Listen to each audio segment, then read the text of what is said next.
advised, we have a visual on enemy paratroopers at grid Papa uniform 259er, 119er.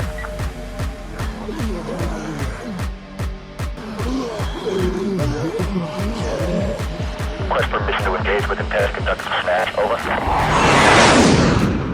So the zombie apocalypse has already started. The dead came back, and people died, only to come back as well, and then be killed again by someone else. You managed to survive the first week of the apocalypse because you followed our guide. Everyone knows the first days are the deadliest, but it's not over yet. According to a study made by Cornell University, all major cities will fall in the span of 1 month. Dense cities like New York will fall in 3 days. After that, everything else in between major cities will be next. So we still have a long way to go before we can decide that we're safe. So cities fell, you got out. What now?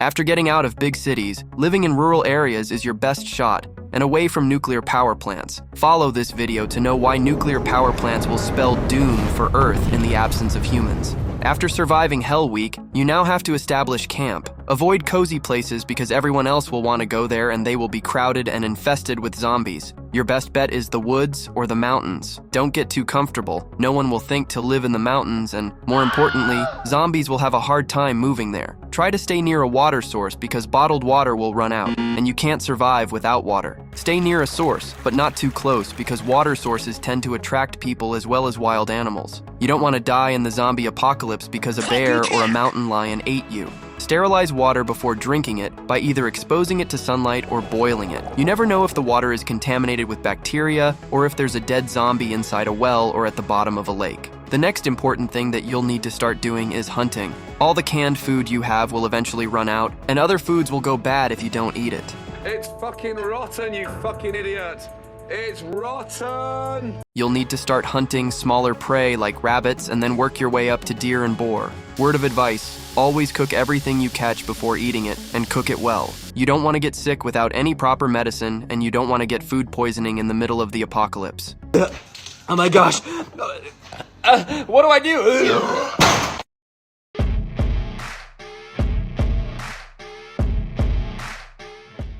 Now the next step will be very important to help you navigate your way and deal with situations in the zombie apocalypse. You will need to upgrade your weaponry and your arsenal. In the case where you're using guns, don't try to go for headshots. Odds are, you're not a good shot.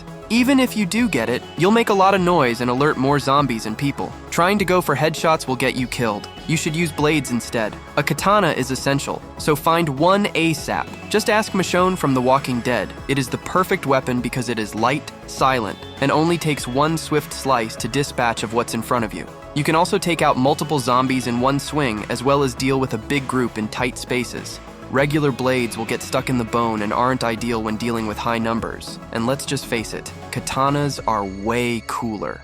Bows or crossbows are also extremely important because they are silent. Ammo is retrievable, and you can use it from a safe distance without putting yourself at risk. You'll need to know how to use it and actually be a good marksman though, and that's the only drawback of a bow, but a crossbow is easier to use. You need to find and utilize an armored vehicle. Upgrade a big truck and add defenses to it to make it impenetrable. Spike up the rims, add metal covers so no one can break through. Install a spiked ram so you can run through anything, and bulletproof the glass. Make sure you can have visibility though after running through a horde. You don't want to be blinded by the blood of all the zombies you've just massacred.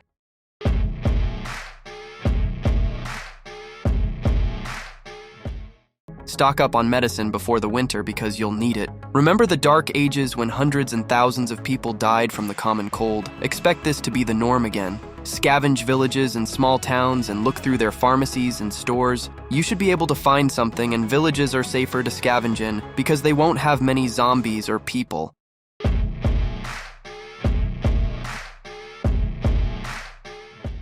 Now when it comes to where you're staying, it is best to move from the small cabin in the forest or mountain, especially if you're with a group. The reason is that the game around the area will start to deplete. The larger the group, the faster it will. Another reason is that zombies and people are always moving around as well. Zombies will eventually find you, and if it's a big horde, you will need to be far away from there. As for people, the current place you're in isn't the best protected, and if people decide to ravage your group, you will be at a great disadvantage. The best place to stay is in a prison with your group that you trust, as it is already fortified and filled with defenses. You would probably need to clear it out from the inside first to make sure it's secure, and then you can settle there. Fortify and always be ready to fight zombies and invading humans. Make sure you fix and repair fences and barricades, and check that all defenses are secure daily. You don't want zombies to slip through a crack and cause mayhem from the inside. You also need to be able to monitor incoming zombies and people so that no one sneaks up on you and you're never taken by surprise. You should always have contingency plans ready and strategies put in place for different scenarios. A plan to deal with a large horde passing through because you don't want the horde to destroy everything you've built. Some things that worked in movies and shows are either to have them follow a car blasting music elsewhere or dig up a trench for them to fall inside. You also need a plan if humans decide to ambush the prison and attack. At some point, Ravagers will set their sights on your base, and they will try to take what's yours, and you need to be able to defend against all kinds of attacks. Set up traps, set up shooters in key positions, and make it impossible for them to get inside. Defend the castle at all costs. When all else fails, have an evacuation plan. Whether your base has been overrun by zombies or taken by humans, always have an escape plan to get out of there in one piece and dip. You can always find another place and start over.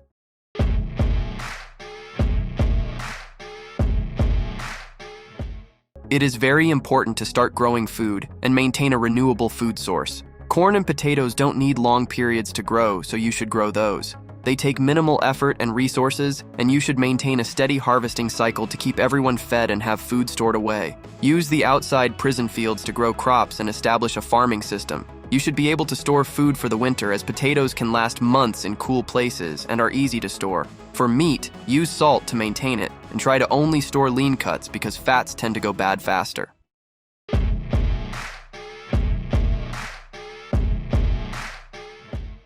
Explore the terrain. It is best to map out your surrounding environment and know what's where and where to go at all times. Try to choose strategic locations where you can potentially set up secondary and third bases. Try to build a community with different outposts and different responsibilities. Help out one another to thrive, and build a system in place where each outpost is responsible for something different. Build a strong alliance with the people you trust, instead of needing the help of strangers. In fact, treat any stranger you see as a threat. Establish clear roles within your community where everyone specializes in what he or she does best in order to get the most out of everyone. Scientific theory suggests you need a minimum of 98 people for a community to thrive. Build up your community to eventually turn it into a civilization and bring back the world you used to live in. It might take years and years, but if that isn't the goal, then what's the point of surviving? Record every single step of the way for the next wave of survivors as a guide. Always plan to improve, even if it's by 1%. You'll go further with other people you trust. The ultimate goal should be to rebuild human civilization, and it all started with you grabbing an empty backpack and escaping from your city to take a chance out in the wild. What do you think will happen if the zombie apocalypse ever happens? How would you deal with it, and what would be your strategy? And finally, if you made it this far, make sure to like and subscribe. It helps us out a lot.